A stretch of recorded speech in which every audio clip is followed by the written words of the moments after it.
Jumuiya ya Ansar Sunna Tanzania tunalaani na kupinga vikali kabisa kauli zote zinazoashiria uvunjifu wa amani, utovu wa nidhamu, uchochezi na uvunjifu wa heshima kwa viongozi katika kipindi hiki cha kuelekea uchaguzi na baada ya uchaguzi. Assalamu alaikum wa rahmatullahi wa barakatuh.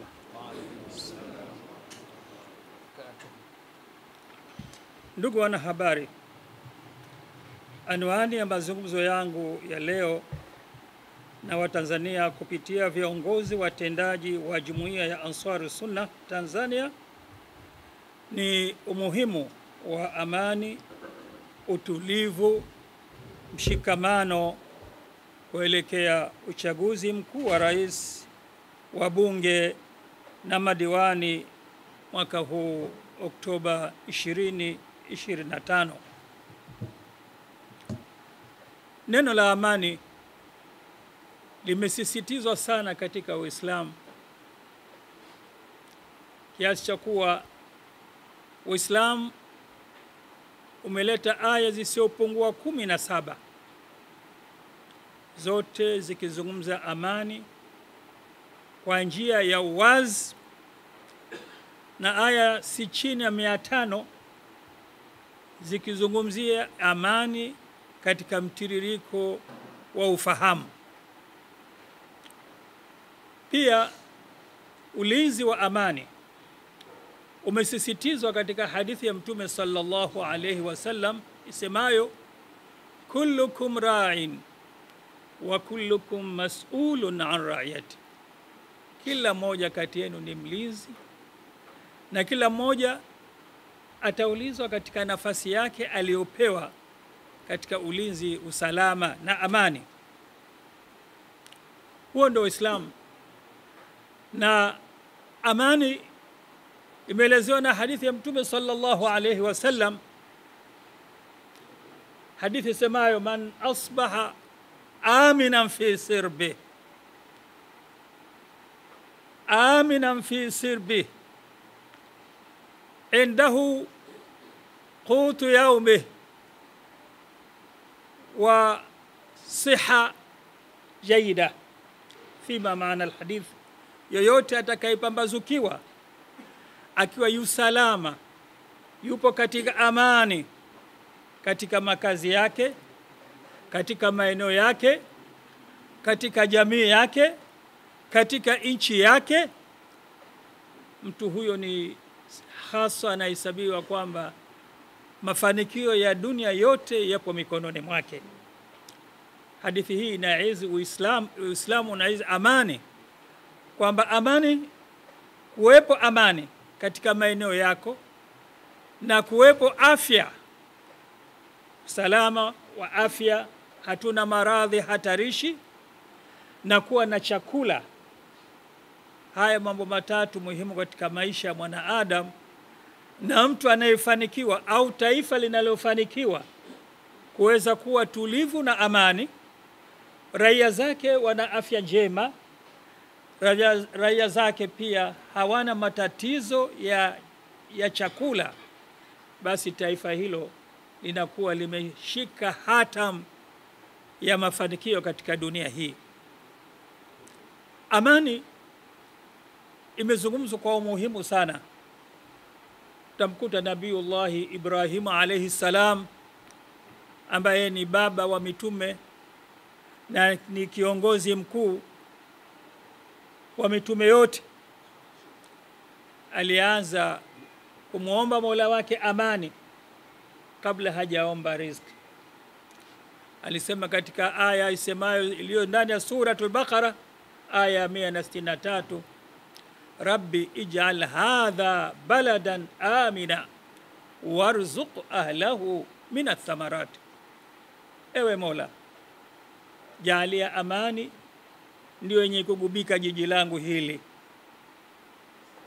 Umuhimu wa amani, baadaye ndio waja hawa wapate riziki iliyo halali, iliyo nyepesi, kwamba amani inaanza kabla ya kutaka chakula. kwani mji usiokuwa na amani, raia hawawezi wakalima, raia hawawezi wakafanya kazi, hawawezi kuwa na uzalishaji wa aina yoyote ile. Kwa hivyo amani ni kitu cha muhimu katika taifa kwa maendeleo ya wanataifa hilo na jamii na jirani zake kwa ujumla. Amani imehimizwa sana katika aya mbalimbali na hadithi za mtume wetu Muhammadun sallallahu alayhi wasallam. Ndugu wanahabari, tukiwa katika msafara huu wa uchaguzi mkuu 2025 ambapo mbele yetu tuna miezi mitano tu iliyobaki, kwa kweli tumeshaingia katika uchaguzi. Ni muda muhimu sana ambao unahitaji ulinzi kabla na baada, bali na wakati wa uchaguzi wenyewe pale zinapoanza kampeni. Nafasi hiyo hutumika vibaya kwa baadhi, si wote, baadhi ya wanasiasa. Sasa sisi Ansaru Sunna, viongozi na taasisi kwa jumla, ambao tuna misikiti isiyopungua 1000 ndani ya nchi na maimamu, ni wajumbe tosha, mabalozi wa kufikisha maelekezo hili la mbinguni kabisa la ulinzi na amani. Pia viongozi wetu wanalisisitiza hilo. Kwa hali hiyo, Jamaat Ansar Sunna Tanzania tunachukua matamko ya wazi kabisa, inaunga mkono juhudi zote za kulinda amani na usalama wa wananchi yetu na nchi yetu pamoja na raia wake. Hii ndiyo msimamo wetu, tunaunga mkono yale yote ya ulinzi wa taifa letu hili. Pia Jamaat Ansar Sunna na viongozi wake ni elekezo muhimu kabisa kwa waumini wake na wananchi wote kwa ujumla juu ya umuhimu wa amani tulivu na mshikamano katika kipindi hiki cha kuelekea katika uchaguzi mkuu, na kuliombea taifa letu mafanikio mema ili liweze kuendelea mbele. Hawa viongozi ni mabalozi katika maeneo yao waliotoka. Jambo la tatu, Jumuiya Ansar Sunna Tanzania tunalaani na kupinga vikali kabisa kauli zote zinazoashiria uvunjifu wa amani, utovu wa nidhamu, uchochezi na uvunjifu wa heshima kwa viongozi katika kipindi hiki cha kuelekea uchaguzi na baada ya uchaguzi. Heshima ni kitu cha muhimu sana, na kauli nzuri ndio Uislamu unakoelekea. Kama huna la kusema basi unyamaze. Jambo la 4, Jumuiya Ansar Sunna Tanzania inaunga mkono juhudi zote zinazofanywa na serikali ya awamu ya 6 katika kuendeleza nchi na kuwahudumia Watanzania katika nyanja mbalimbali.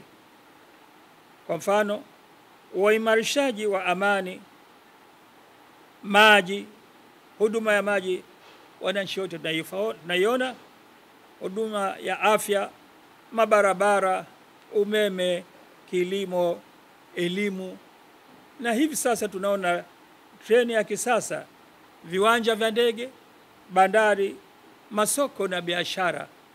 Hizi ni juhudi zinazofanywa na serikali hii ya awamu ya 6. Jumuiya Ansar Sunna Tanzania inatoa shukrani za dhati kwa viongozi wote wa Jumuiya ya Ansar Sunna Tanzania, waandishi wa habari na wananchi kwa ujumla kwa kushirikiana vyema na serikali katika kulinda amani na usalama wa taifa letu na kusisitiza kuendeleza ushirikiano huu ili kuisaidia serikali kufikia malengo yake kwa urahisi. Mwisho, Jumuiya ya Ansar Sunna tunanyanyua mikono yetu kwa unyenyekevu kumwomba Allah subhanahu wa ta'ala, na hasa baada ya kumaliza mwezi mtukufu huu wa Ramadhani, kwamba sote tumefunga na hadithi zimetuelekeza yule ambaye alioshinda kwa funga na usiku kisimamo na akamaliza mwezi huwa ni kafara, amesafisha makosa yake yote ya mwaka mzima. Tunaamini bado tu safi kabisa, na hasa wengi bado tunaendelea na funga hii ya 6. Kwa hivyo bado tuna ishara tosha kwamba tuacha Mungu na hatuna uchafu wa aina yoyote. Tunamwomba Mwenyezi Mungu Subhanahu wa Ta'ala ili nchi yetu hii iwe ya amani, nchi yetu hii iwe tulivu, na viongozi wetu wote wawe salama na amani. Allah awape afya njema, kuanzia rais wetu Mama Samia Suluhu Hassan na msaidizi wake Mheshimiwa Makamu wa Rais na Waziri Mkuu, bali na waheshimiwa mawaziri wote na wakurugenzi wa nafasi zote. Mola awape amani na utulivu, awape upendo na mshikamano, waweze kusaidiana kama timu ya pamoja inayohudumia taifa hili letu la Tanzania. Allahumma amin wa sallallahu ala habibika al-Mukhtar Muhammadin wa ala alihi wa sahbihi wa sallam. Assalamu alaikum wa rahmatullahi wa barakatuh.